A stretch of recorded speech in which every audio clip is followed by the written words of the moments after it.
নমস্কাৰ মোৰ আখললৈ আপোনালোক সকলোকে পুনৰবাৰ স্বাগতম জনাই আজিৰ ৰেচিপি ভিডিঅ'টো আৰম্ভ কৰিবলৈ লৈছোঁ। আজি আপোনালোকৰ ওচৰলৈ খুব লোভনীয় এবিধ মাছৰ পিটিকাৰ ৰেচিপি লৈ আহিছোঁ আৰু এই ৰেচিপিবিধত মাছৰ লগতে থাকিব মছন্দৰী, মধুসোলেং, কণ বিলাহী।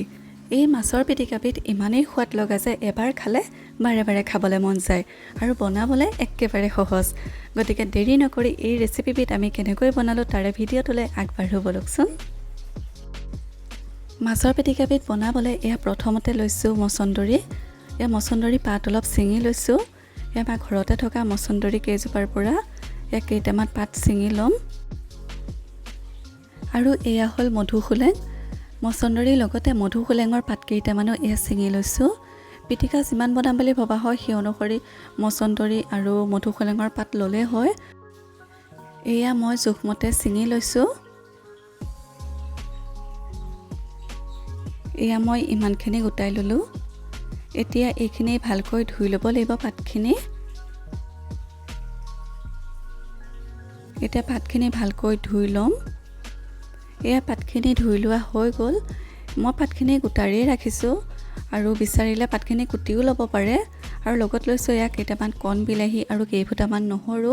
আৰু কণ বিলাহীৰ ঠাইত আপোনালোকে ডাঙৰ বিলাহীটোও ল'ব পাৰে। মই কণ বিলাহী লৈছোঁ। এয়া আগতীয়াকৈ গোটাই ল'লোঁ। এতিয়া লৈছোঁ এখন কলপাত আৰু কলপাতখন মই গেছত সেকি লৈছোঁ। মানে মছন্দৰী, মধুসোলেং, কণ বিলাহী আৰু নহৰুখিনি মই পাতত দি ল'ম। আৰু এয়া কলপাতৰ টোপোলাটো বান্ধিবলৈ এয়া কলপাতৰে এনেকুৱা ছাইডৰ পৰা ছিঙি লৈছোঁ ৰছী।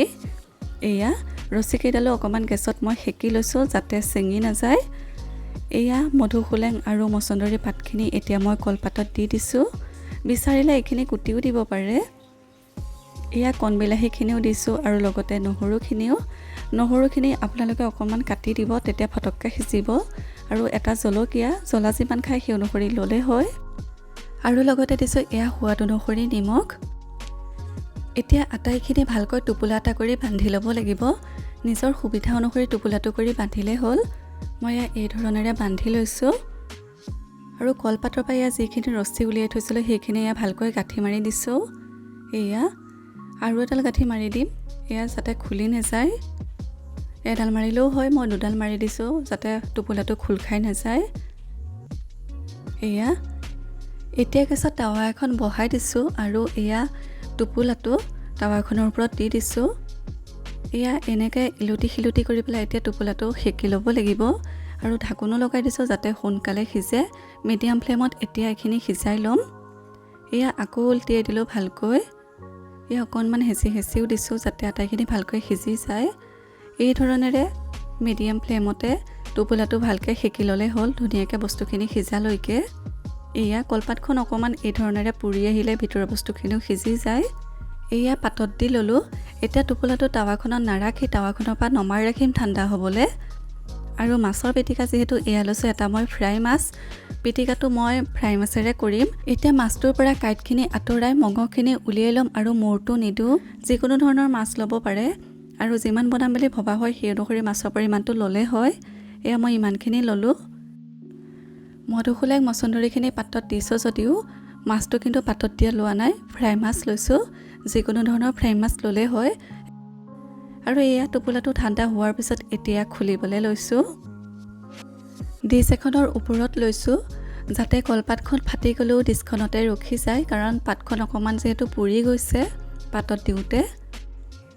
আৰু এয়া চাওকচোন কিমান ধুনীয়াকৈ সিজি গৈছে, দেখিবলৈ কিমান লোভনীয় হৈছে নহয়নে? এয়া চাওকচোন। আৰু মই বিশেষকৈ মছন্দৰী গোন্ধটো বহুত ভাল পাওঁ। আপোনালোকে বাৰু ভাল পায়নে জনাবচোন।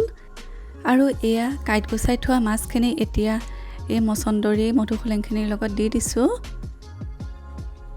এয়া এতিয়া আটাইখিনি ভালকৈ পিটিকি ল'ব লাগিব।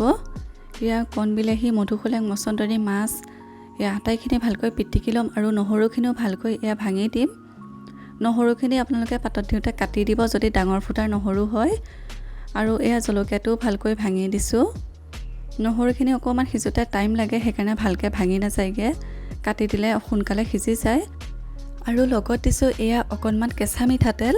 কেঁচা মিঠাতেল দিলে খুব ধুনীয়া কেঁচা মিঠাতেলৰ গোন্ধ এটা আহে, খাবলৈ ভাল লাগে। এতিয়া আটাইখিনি ভালকৈ পিটিকি ল'ব লাগিব। এয়া খুব ধুনীয়াকৈ পিটিকাটো এতিয়া বনাই ল'ম। একেবাৰে সহজ এই পিটিকাবিধ বনাবলৈ, কিন্তু খাবলৈ খুব ধুনীয়া হয়, খুব সোৱাদ লগা এই পিটিকাবিধ। এয়া খুব ধুনীয়াকৈ পিটিকি ল'লোঁ আৰু এয়া চাওকচোন দেখিবলৈ কিমান লোভনীয় হৈছে পিটিকাবিধ নহয়নে? আৰু এয়া আমাৰ মাছৰ লগত মধুসোলেং মছন্দৰী কণ বিলাহীৰ পিটিকাবিধ এয়া বনাই হৈ গৈছে। আৰু এতিয়া লগত মই নেমু দুপিচ দি দিছোঁ। যদি অলপ টেঙাকৈ খাম বুলি ভাবে তেতিয়াহ'লে নেমু অকণো চেপি দিব পাৰে, কিন্তু মধুসোলেঙৰ টেঙাটো বাৰু আছেই, আৰু বিচাৰিলে কেঁচা জলকীয়াও ইয়াত সানি দিব পাৰে। আৰু এয়া আমাৰ মাছৰ পিটিকাখিনি খাবলৈ ৰেডি হৈ গ'ল। চাওকচোন দেখিবলৈ যে কিমান লোভনীয় হৈছে নহয়নে? এইদৰে আপোনালোকেও খুব সহজতে এই মাছৰ পিটিকাবিধ বনাই ভাতৰ লগত জুতি ল'ব পাৰে। গতিকে এইটোৱে আছিল আজিৰ ৰেচিপি। যদি আপোনালোকৰ ভাল লাগিলে তেনেহ'লে লাইক, কমেণ্ট, শ্বেয়াৰ আৰু চেনেলটো ছাবস্ক্ৰাইব কৰিবলৈ নাপাহৰিব। আকৌ এটা নতুন ৰেচিপি লৈ অহাৰ প্ৰতিশ্ৰুতিৰে আজিলৈ বিদায়। ধন্যবাদ।